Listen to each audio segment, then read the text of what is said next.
দেশের শীর্ষ পত্রিকার প্রধান শিরোনাম। প্রতিদিনের বাংলাদেশ। জ্বালানি তেলের আকালে নাকাল দেশবাসী। চালু হচ্ছে ফুয়েল অ্যাপ। দ্বিতীয় দফায় 25 টাকা বাড়ল জেট ফুয়েলের দাম। বন্দীরাও যেন দুই ভুবনের বাসিন্দা।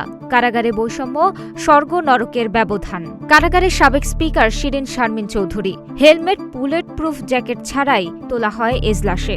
এক রাতে একটি সভ্যতা ধ্বংসের হুমকি ট্রাম্পের। থোড়াই কেয়ার ইরানের। কালের কণ্ঠ। 30% এলপিজি স্টেশন বন্ধ। ট্রাম্পের হুমকিতে $116 জ্বালানি তেলের দাম। ইরান সভ্যতা সম্পূর্ণ ধ্বংস করার হুমকি ট্রাম্পের যুদ্ধ সংক্রান্ত ক্ষমতা নিয়ন্ত্রণে তৎপর মার্কিন আইন প্রণেতারা। আমিনুলের পর্ষদ বিলুপ্ত, বিসিবির প্রধান তামিম। যুগান্তর। নিয়ন্ত্রণ না, শক্তিশালীকরণ। বাতিল হচ্ছে জনগুরুত্বপূর্ণ 20 অধ্যাদেশ। গুমের বিচার আইসিটিতে বহাল রেখে বিল পাশ। 9 কোম্পানির জ্বালানি তেল আসবে কবে? সরাসরি ক্রয় নীতির আওতায় অনুমোদন। পুরো সভ্যতা মুছে ফেলার হুমকি ট্রাম্পের। রাতে ইরানের রাজপথে গগনবিদারী তাকবীর। সমকাল। পুরো সভ্যতা মুছে ফেলার হুমকি ট্রাম্পের। বোমার বিরুদ্ধে ইরানের মানব ঢাল।